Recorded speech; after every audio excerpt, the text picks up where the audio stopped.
Fala meus amigos, estamos começando aqui mais um vídeo do canal e hoje a gente vai comentar mais uma bosta de direita, né?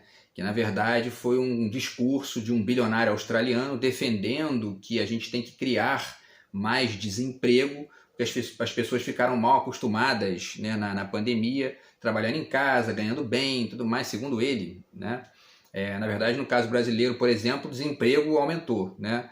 Mas e aí ele diz que o mundo inteiro, enfim, né, tá buscando desemprego para poder as pessoas passarem a trabalhar com mais afinco, né? Eu vou comentar aqui, eu vou descrever a fala dele para vocês. É um negócio assim, de vomitar, né? E aí a gente vai comentar um pouco a fala dele, vai trazer aqui também algumas reflexões sobre os absurdos que ele fala e algumas alternativas aqui reflexivas a isso, tá? E ao mesmo tempo pensar também alguns detalhes aí para além, né, do que ele fala, com conexões até mesmo com a questão brasileira, com Bolsonaro, com direita e tal, tá? Antes já deixo para vocês aqui a dica do meu livro, tá? Do outro lado de cá, meu livro de poemas, novo livro de poemas que está aqui comigo. O Zap está na descrição do vídeo aí, quem quiser entrar em contato, tá? Para poder a gente conversar sobre isso, vai ser um prazer, beleza? Então é isso, pessoal. Vamos lá, vamos comentar, né, essa bosta, mais essa bosta, né? Vamos tentar, como eu escrevi lá, né, vamos tentar transformar essa bosta em algo um pouco mais perfumado, né? Enfim, o nome do cara é Tim Gurner, enfim, né? É um bilionário australiano, presidente do grupo Gurner. Lá estava escrito CEO, né? Mas eu não uso essa expressão de jeito nenhum, porque isso é tipicamente um colonialismozinho linguístico de ficar... A gente tem uma expressão para isso aqui no Brasil, né?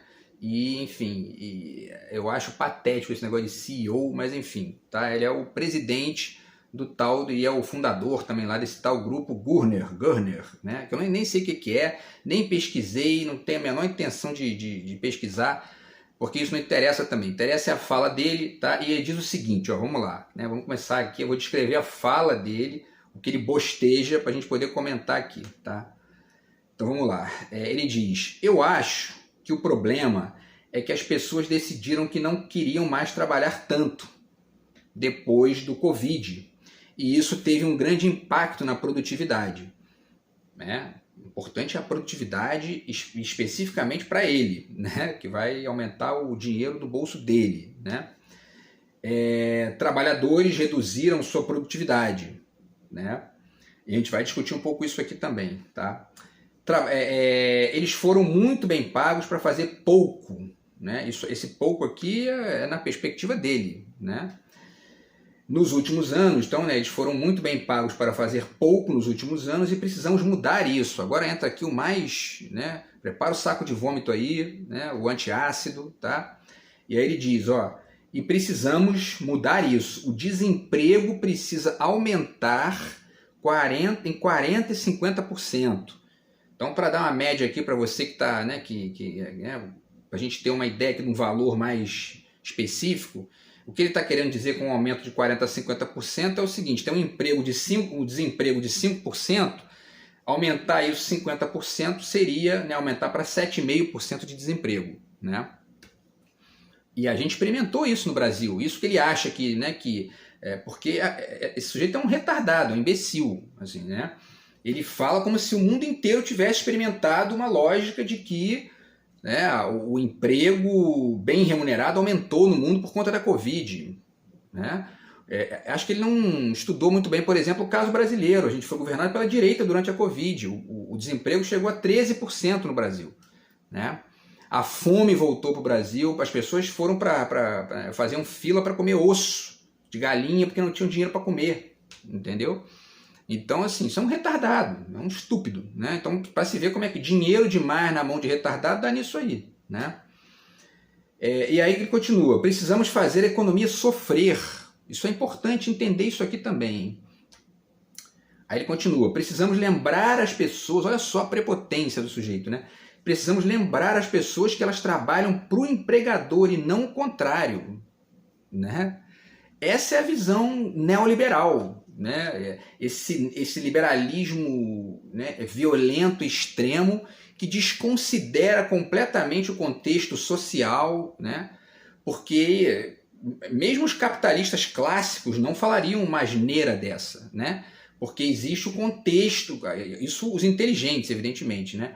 Porque existe um contexto social, por exemplo, que está conectado com a demanda, né? Com o interesse público de certas coisas, uma série de outras variáveis que essa frase estúpida não considera, né?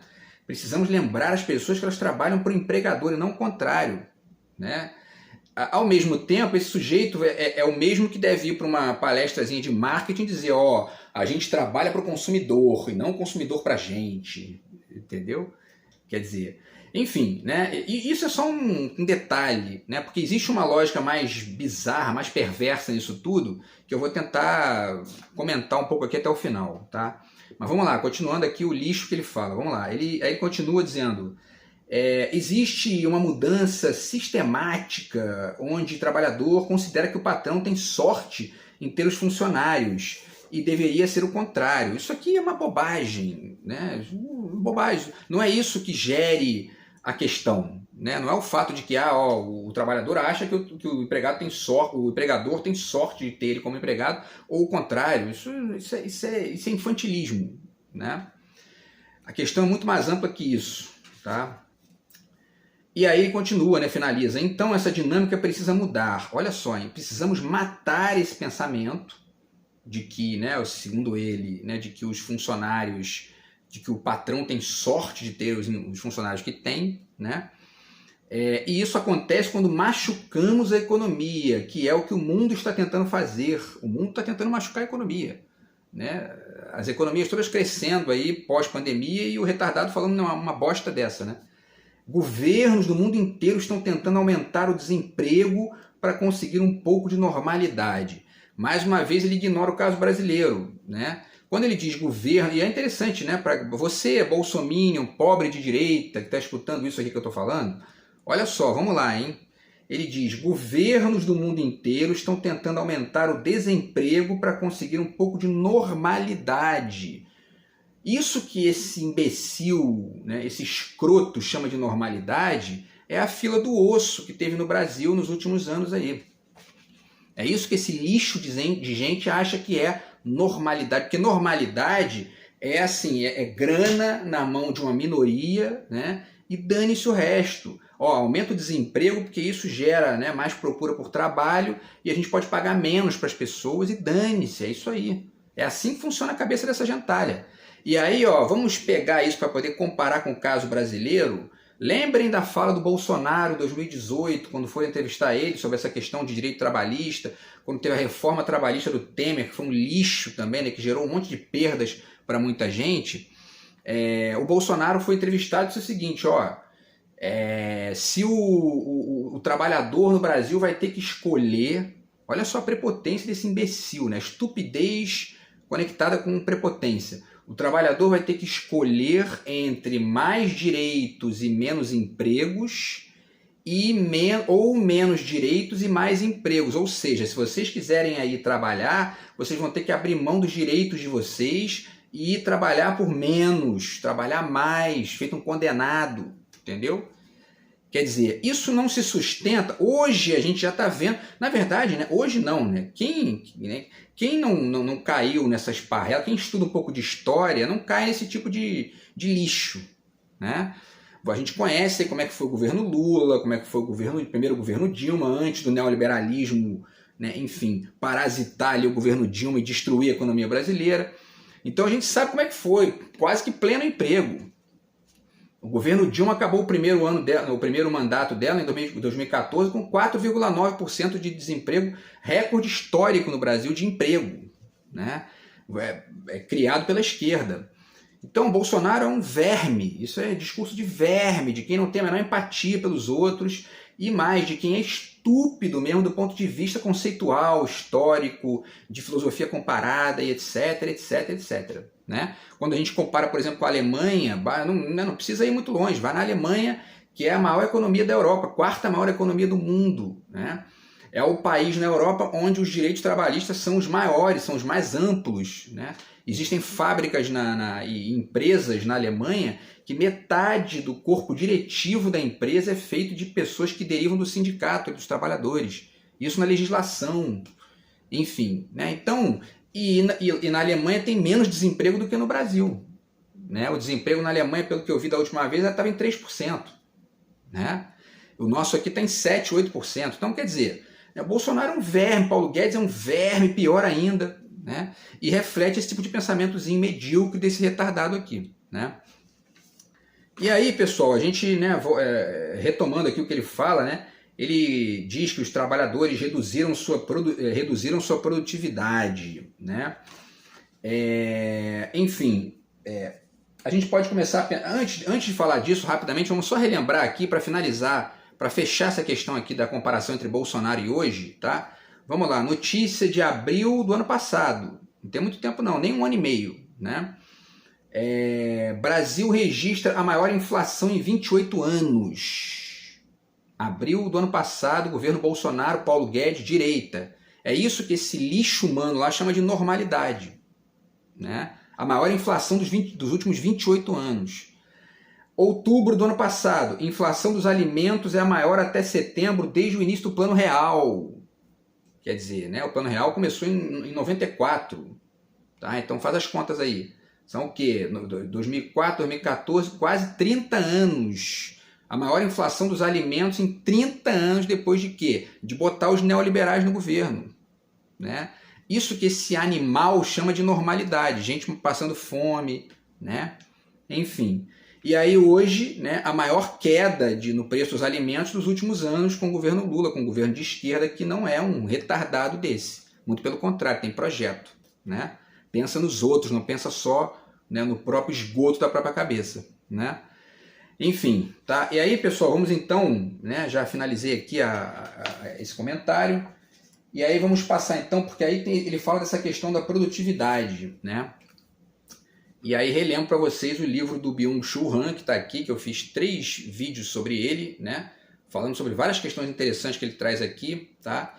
Que é o Favor Fechar os Olhos em Busca de um Outro Tempo, no qual ele fala sobre isso, né? Essa corrida frenética, né? em direção à produtividade quase que sistemática, ali, quase que o tempo todo, né? E que é, na verdade, um efeito ideológico do neoliberalismo. Né? Aqui na América do Sul, mesclado com né, a subserviência intelectual ao modelinho que os Estados Unidos constrói para a gente, não para eles, porque eles, né, eles até gostam dessa coisa de trabalhar feito um condenado, né? Mas eles defendem lá né, enfim, o Estado deles tem uma atuação na economia, né? Eles não são totalmente neoliberais, né? Mas eles querem que a gente seja, e aí eles convencem, ou enfim, né, pagam de repente ali retardados como Paulo Guedes, como Juiz Moro, para poder fazer o servicinho sujo deles aqui, né? E gera o quê? Isso aí, a volta da fome, né? Enfim, tudo isso que a gente já viveu aí nos últimos 4 anos, né? E esperemos que as pessoas tenham aprendido de uma vez, né? De uma vez por todas, porque a gente já foi governado pela direita com Fernando Henrique, e aí o Lula entrou, resolveu a questão, melhorou o país em todos os níveis, e aí daqui a pouco o brasileiro esquece, né? Porque não estuda história, não pratica filosofia, né? Não pensa, não reflete. Aí, ó, voltaram agora, né? Tudo bem que voltaram com golpe, né? Porque sem golpe não ganha mais, né? Mas aí acabaram elegendo o Bolsonaro. Tinha o Haddad para poder, né, governar o país, votaram no Bolsonaro, né? E aí a gente tem gente que defende até hoje, um negócio assim inacreditável, né? Inacreditável. Enfim, aí o Byung-Chul Han fala aqui sobre essa questão da produtividade, né? Porque esse retardado fica falando que diminuiu a produtividade, porque o parâmetro dele é apenas o parâmetro dele, né? Não é um parâmetro dialético, né? De dialogar, de ponderar, né? E aí fica parecendo o seguinte, não, mas isso é óbvio, todo empresário pensa assim, nananina não. Existem várias movimentações no mundo hoje, na Europa, por exemplo, de diminuição da carga horária dos trabalhadores para 6 horas por dia, 4 dias por semana e 3 de descanso, que está sendo testado em alguns lugares aí. Tá? Então, não acreditem que todo dono de empresa, melhor dizendo, é retardado, não é não. Né? Nem todos são. Bom, o Byung-Chul Han fala aqui, né, na página 32, 33, ele fala o seguinte: A sociedade do cansaço atual faz o próprio tempo de refém. Ela o acorrenta ao trabalho e o transforma em tempo de trabalho. O tempo do trabalho é um tempo sem conclusão, sem início e sem fim. Ele não exala nenhum aroma. Aqui ele está refletindo com algumas questões anteriores. Quem quiser, eu vou deixar o link aqui dos vídeos que eu fiz sobre ele, tá? Para poder refletir mais isso aqui de maneira mais, mais extensa, tá? E aí ele continua. A pausa não marca como pausa do trabalho um outro tempo. Ela é apenas uma fase do tempo de trabalho, né? O que ele está querendo dizer aqui é que essa lógica frenética do trabalho, né, nesse capitalismo tardio que a gente está vivendo, para usar uma expressão do Jameson, ele ocupa inclusive os seus tempos, aspas, livres, né? E aí a gente pensa, por exemplo, no Guy Debord, no Sociedade do Espetáculo, que ele já começava a criticar isso aí, ele já começava a pensar ali, quando você lê lá o Sociedade do Espetáculo, você vê que ele está ali refletindo o quanto que o tempo de lazer vai sendo ocupado por uma lógica, por uma simbologia de alienação violenta ali, que acaba impedindo as pessoas de considerar qualquer coisa fora daquilo ali, do espetáculo, né? E aí isso hoje fica, né, cada vez mais evidente com essa lógica dos workaholics, né? E desse tipo de gente aqui, porque esse tipo de gente aqui, esse tipo de verme, tipo esse sujeito aqui, ainda é pior do que os workaholics, porque ele provavelmente é bilionário, né? Deve ter mansão, lancha, iate, aí trabalha 4 horas por dia, vai para o iate curtir, festa e tal, né? Curtir os milhões dele, né? E os outros trabalham feito condenado para ele continuar ganhando muito dinheiro, né? Então, de repente, nem um workaholic ele é, muito provavelmente não é, né? Enfim, então continuando, né? A pausa não marca como pausa do trabalho um outro tempo. Ela é apenas uma fase do tempo de trabalho. Hoje não temos nenhum outro tempo senão o tempo do trabalho. Claro que isso aqui ele está, né, generalizando, ele está tratando ali como uma tendência, né? Mas evidentemente que não é todo mundo que vive assim, não é todo mundo que cai nessa, né? A gente começa a pensar, começa a entrar em contato com o trabalho crítico que é produzido no nosso tempo, começa a entrar em contato com a filosofia, com esse debate que está o tempo todo ali, ó, ponderando alternativas a essas religiões do nosso tempo, né? A gente vai criando alternativas a isso, vai construindo um cotidiano diferente, vai tentando, né, enfim, pintar ali o nosso cotidiano com algumas manchas que escapem desses contornos muito definidos, dessa lógica muito robótica, enfim, religiosa e alienante, né? Mas ele diz, né, nenhum outro tempo senão do trabalho, se referindo a essa tendência, tá? E finaliza, né, o tempo do trabalho se totaliza como o tempo, né? Perdemos há muito tempo o tempo da festa. O fim do expediente como véspera do dia festivo nos é inteiramente estranho, né? Trazemos o tempo do trabalho não apenas nas férias, mas também no sono, e aí continua, tá? Então, mais uma vez aqui, certo? O trabalho do Byung-Chul Han. Uma outra forma de pensar isso que ele está ponderando aqui, como uma perspectiva alternativa crítica a isso que a gente está vivendo e que se manifesta, né, na verborragia medíocre desse retardado, por exemplo, pegar o Gaston Bachelard, né? E aí você pega, eu nem separei aqui os livros do Bachelard, mas lembrei dele agora, quer dizer, né, ele tem 2 livros, por exemplo, muito interessantes, que ele fala, né, A Terra e os Devaneios da Vontade e A Terra e os Devaneios do Repouso, né?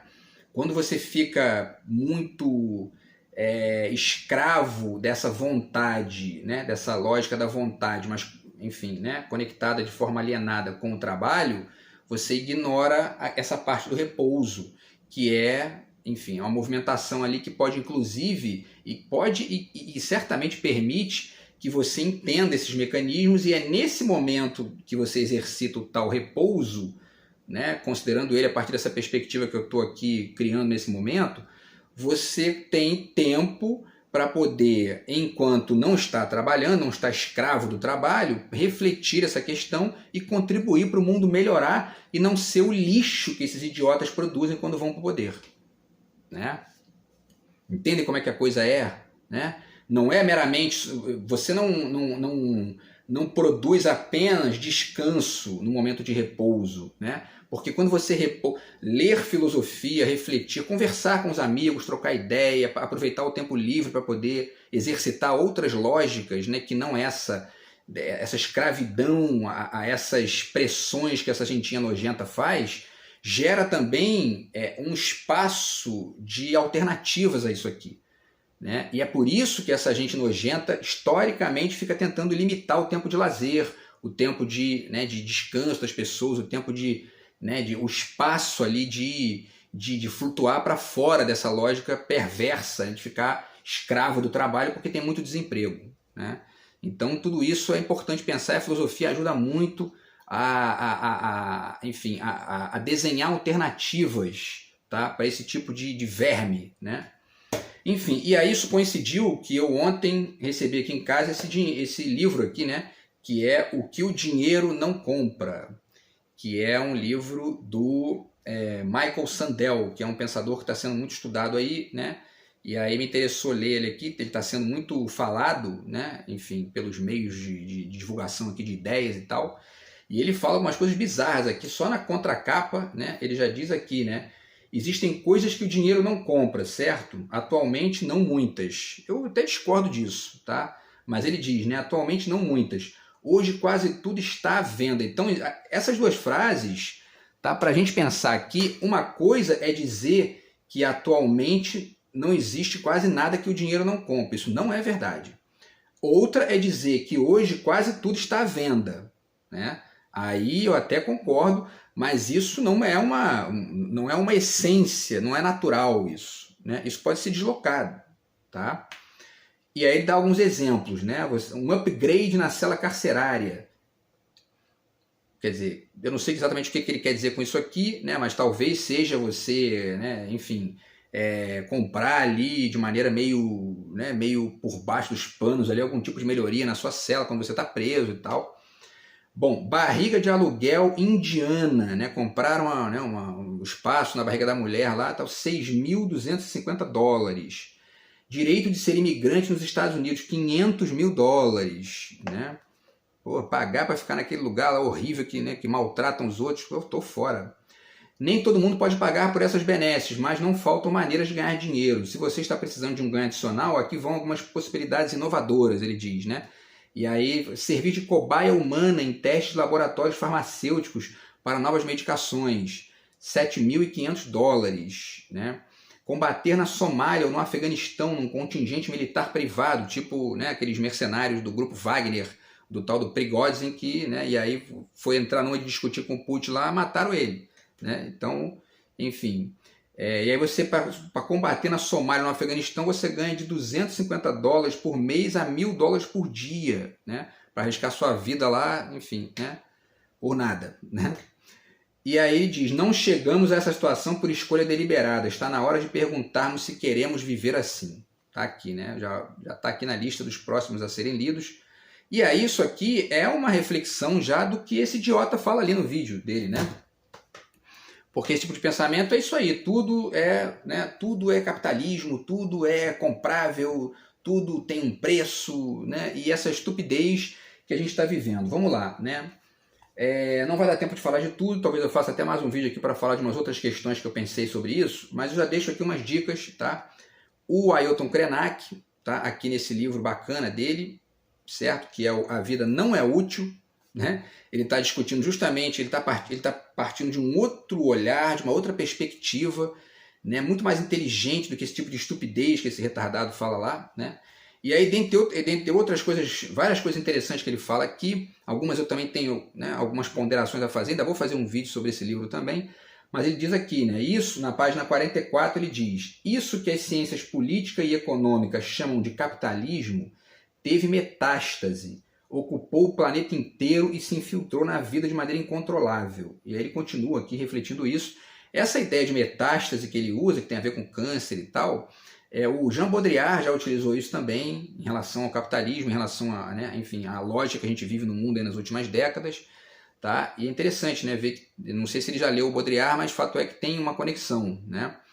E, enfim, basta ver a questão do meio ambiente, né, que a gente está vendo aí, que acabou de acontecer no Sul, enfim, né, acontecendo no mundo todo aí, vários desastres ambientais causados por esses deslocamentos climáticos que são efeito desse excesso de capitalismo, excesso de produção e né, a obsolescência planejada dos produtos, que tem que durar, né, um pouquinho para produzir mais e mais e mais. Quer dizer, alguma coisa tem que acontecer, e já está acontecendo, né, nas mentes mais realmente inteligentes, né, do mundo, a construção de alternativas para isso, né, para a gente não, enfim, para o planeta não, para o ser humano, para a humanidade não acabar, né? Então, enfim, essa dica do Ailton Krenak também é uma boa para poder refletir num outro olhar diferente desse tipo de estupidez aqui, desse retardado, né?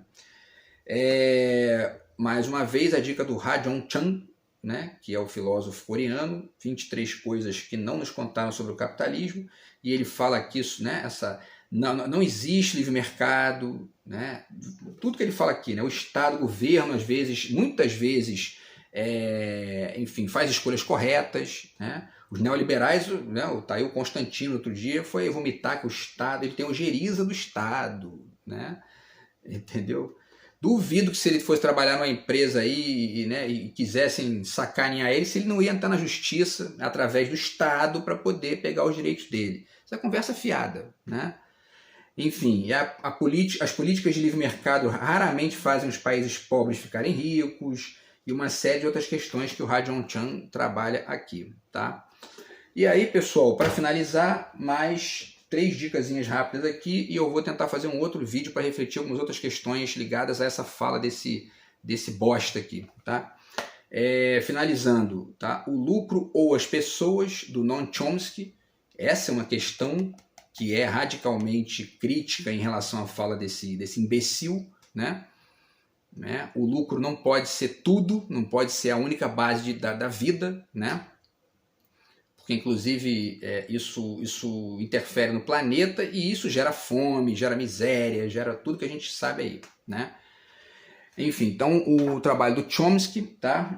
E aí, 2 questões aqui, porque né, o Sandel fala, né, o que o dinheiro não compra, né? Eu quero ler o livro dele para poder saber, mas assim, eu já sei, por exemplo, de muita coisa, porque o meu avô me ensinou muito isso desde criança, né? A não cair nessa de ficar achando que o dinheiro é tudo, de ficar analisando as pessoas pelo dinheiro e etc, né? Isso nunca foi um problema para mim. E aí depois que eu fiquei mais velho, depois que eu virei adulto e tal, você vai lendo outras coisas e eu entrei em contato com a obra do Manuel de Barros, tá aqui, o Matéria de Poesia, tá?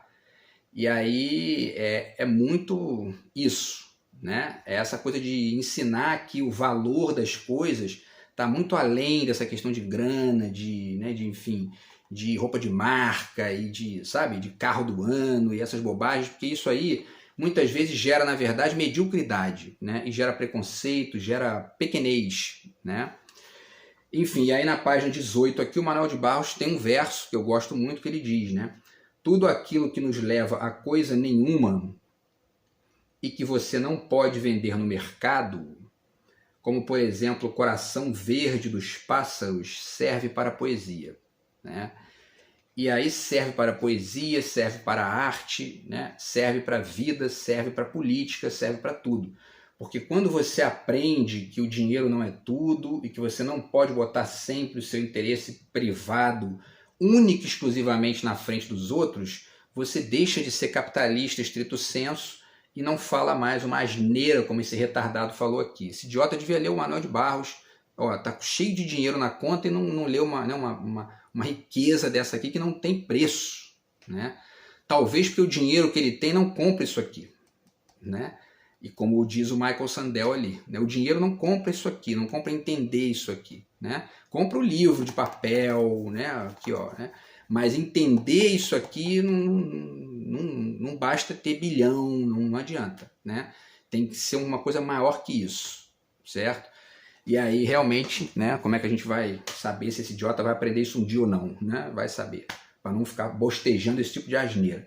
E a gente finaliza citando, né, em conexão com esse tema aqui que a gente discutiu no vídeo de hoje, o falecimento do Domênico de Masi, né, anteontem, se não me engano, que é o autor do Ócio Criativo, que é um dos livros mais famosos aí dos últimos anos e que discute essa questão que eu discuti aqui no vídeo de hoje. E eu também deixo uma outra dica legal aqui, que é um livro pouco conhecido, mas que fala sobre o mesmo tema, que é o Elogio ao Ócio, tá? Do Bertrand Russell, que é um grande filósofo também, tá? Mais antigo, né, que o Domênico de Masi. Mas enfim, grande livro aí também do Bertrand Russell. Beleza, pessoal? Então é isso. Tá? Vou tentar de repente fazer mais um vídeo aí sobre isso, para a gente discutir uns outros detalhes aqui, tá? E a gente se fala então no próximo vídeo do canal. Grande abraço aí, tamo junto, fui.